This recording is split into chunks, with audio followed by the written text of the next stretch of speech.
Hai, aku Indah, kembali lagi di YouTube channelku. Untuk kamu yang baru pertama kali nonton videoku, di channel ini aku membahas tentang literasi dan buku, pengembangan diri, edukasi, dan sharing tips-tips lainnya. Jika kamu tertarik dengan channelku, jangan lupa untuk subscribe dan nyalakan notifikasinya. Kali ini aku membuat sebuah video yang berbeda, bukan review buku dan belum pernah aku lakukan sebelumnya. Aku mau share buku-buku yang sudah aku baca di tahun 2020 ini. Berarti dari Januari sampai Juni ini sekitar 6 bulan. Dan setelah aku lihat-lihat di catatan, ternyata buku-buku yang sudah aku baca itu mencapai 50 buku. Aku nggak tahu sebetulnya ini hitungannya banyak atau enggak, mungkin lebih banyak juga ya yang lebih dari ini. Tapi ini juga terbantu karena 3 bulan belakangan ini juga kita semua kan dikarantina di rumah aja, sehingga aku lebih banyak menghabiskan waktu untuk membaca. Oke, sebelum tag video ini, aku udah memisahkan buku-buku yang aku baca ke dalam sebuah box, bahkan boxnya itu nggak muat. Dan ini dia box yang berisi buku-bukunya. Di video kali ini aku nggak akan review atau bahas bukunya satu-satu karena 50 buku itu bakalan panjang banget. Jadi sambil aku tunjukin dan sebutin 50 buku yang aku baca dari Januari sampai Juni 2020 ini, aku akan sharing gimana caranya aku membaca selama ini dan tips membaca versiku. Sesuai dengan jumlah bulannya yaitu 6, aku juga akan sharing 6 poin tentang kegiatan membacaku yang aku akan sebutkan di sela-sela judul-judul buku yang aku sebutkan setiap bulannya. Penasaran bukunya apa saja? Langsung aja kita mulai. Dari yang pertama yaitu Januari, di bulan ini aku membaca 6 buku. Buku-bukunya yaitu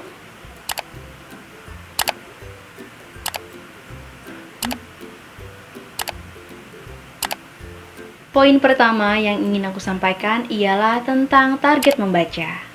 Target membacaku ialah bukan ke arah berapa banyak buku yang harus aku baca setiap minggu atau setiap bulan atau setiap tahunnya, tapi lebih ke arah aku menargetkan diriku untuk menyempatkan diri membaca setiap harinya. Dengan kata lain, setiap hari aku harus menyempatkan diri untuk membaca, tapi tidak terikat dengan seberapa banyak jumlah buku yang harus aku baca. Yang penting fokusnya setiap hari aku harus membaca. Sebetulnya tidak ada salahnya juga untuk memiliki target jumlah bacaan, itu semua kembali ke individunya masing-masing.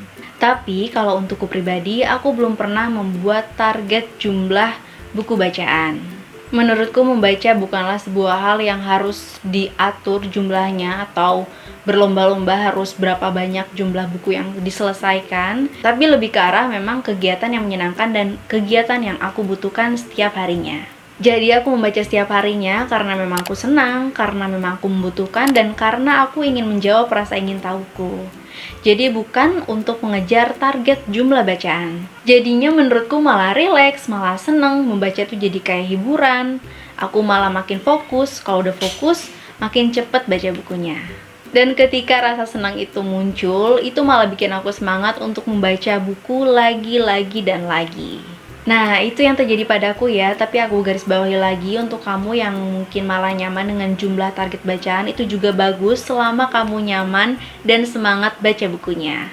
Untuk bulan Januari kemarin kondisinya masih normal, aku menyelesaikan 6 buku itu sambil melakukan kegiatan sehari-hari yaitu bekerja. Aku menyempatkan buku ketika memang ada waktu luang, dan tipsnya nih untuk kamu yang punya mobilitas yang tinggi juga, kamu bisa bawa buku kemanapun kamu pergi. Tapi kalau yang males bawa buku berat, kamu bisa manfaatin buku digital. Udah banyak banget aplikasi-aplikasi baca di handphone yang bisa kamu manfaatkan untuk membaca. Selanjutnya, yang kedua, di bulan Februari aku membaca sebanyak 7 buku. Apa aja buku-bukunya?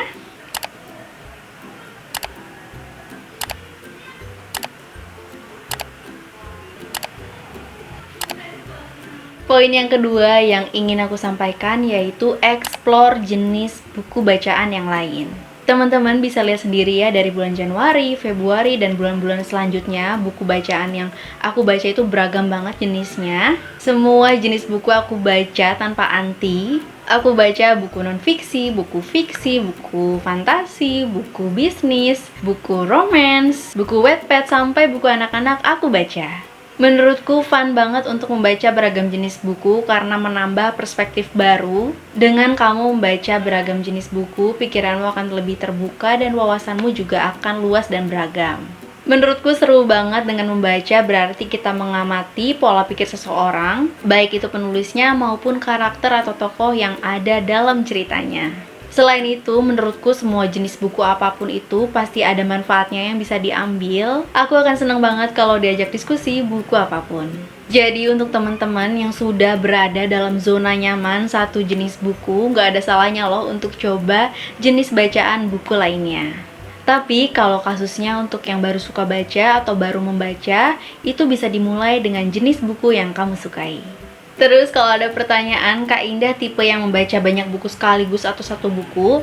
Jawabannya satu buku. Aku membaca satu buku sampai selesai, baru bisa melanjutkan buku bacaan yang lain. Ini juga jadi cara untuk mencegah tumpukan-tumpukan buku yang belum dibaca. Menurutku juga dengan setia ke satu buku berarti ada tanggung jawab dan ada komitmen untuk menyelesaikan bukunya. Tapi kalau ternyata kamu memang tipe yang membaca dengan banyak buku sekaligus ya nggak masalah juga. Yang terpenting bukunya sama-sama diselesaikan. Nextnya di bulan Maret, buku yang aku baca yaitu 9 buku. Buku-bukunya adalah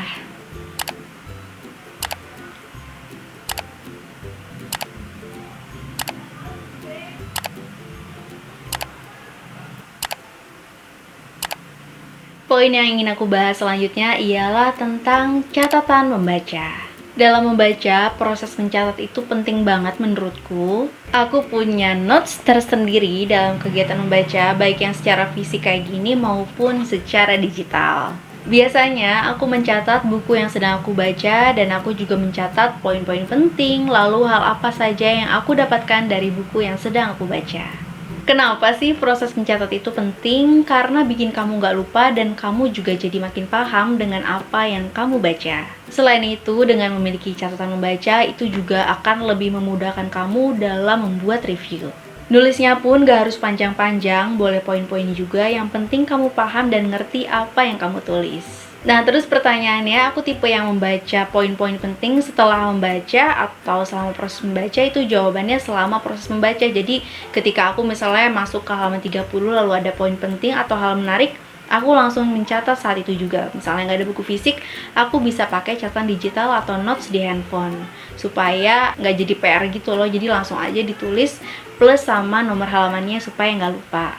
Jadi untuk teman-teman yang belum mencoba mencatat sambil membaca, ini bisa dicoba karena menurutku banyak banget manfaatnya. Selanjutnya kita masuk ke bulan April. Di bulan April aku membaca 12 buku. Buku-bukunya adalah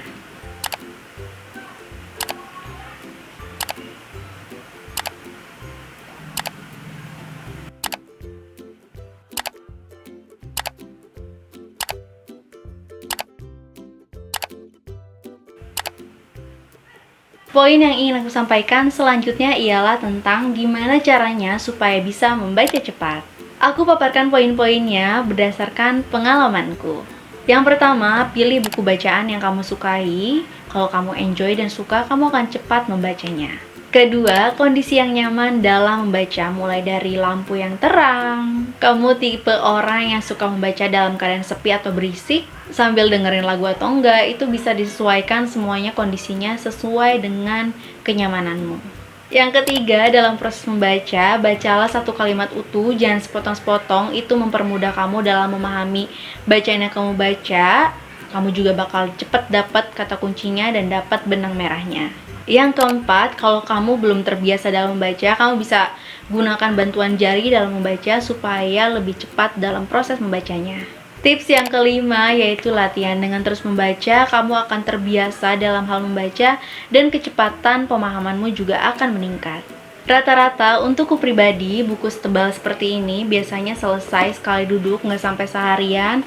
Nah, aku juga percaya nih teman-teman, dengan semakin sering membaca, semakin banyak buku bacaan yang teman-teman baca, pasti akan meningkat juga kecepatan dalam membacanya.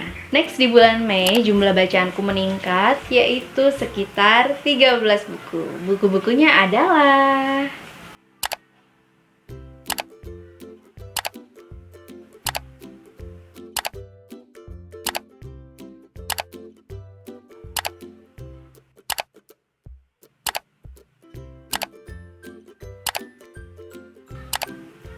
Poin selanjutnya yang ingin aku sampaikan ialah tentang pentingnya membaca kritis.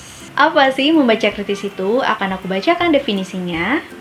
Membaca kritis adalah sejenis membaca yang dilakukan secara bijaksana, penuh tenggang hati, mendalam, evaluatif, serta analitis, dan bukan hanya mencari kesalahan.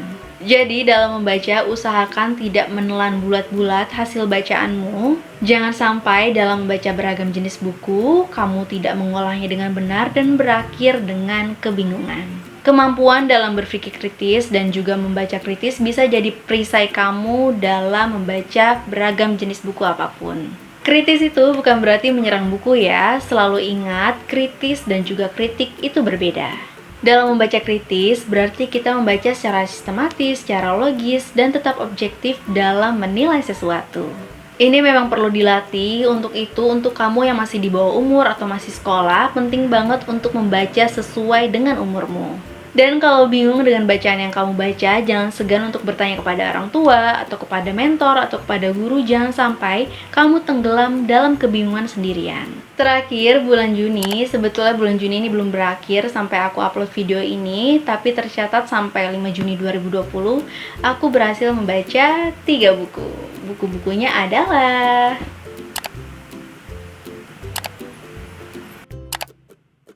Poin terakhir yang ingin aku sampaikan ialah tentang review buku. Jika kamu sudah terbiasa dengan membaca, jangan lupa untuk share hasil bacaan kamu. Bisa dalam bentuk review yang bisa kamu share dalam bentuk tulisan, microblog, atau video. Dengan kamu sharing hasil bacaan tersebut, selain bikin kamu makin paham, juga akan bikin kamu semangat untuk membaca lagi dan lagi. Dan itu dia tadi 50 buku yang aku baca 6 bulan terakhir beserta tips dan sharing kegiatan membacaku. Semoga videonya bermanfaat. Oh iya, komen dong di bawah dari 50 buku yang aku baca tadi, buku mana yang paling bikin kamu penasaran untuk di-review, dan tips apa lagi yang pengen kamu dengar, kamu bisa tulis di bawah. Sekian video dariku, sampai bertemu di video selanjutnya. Bye!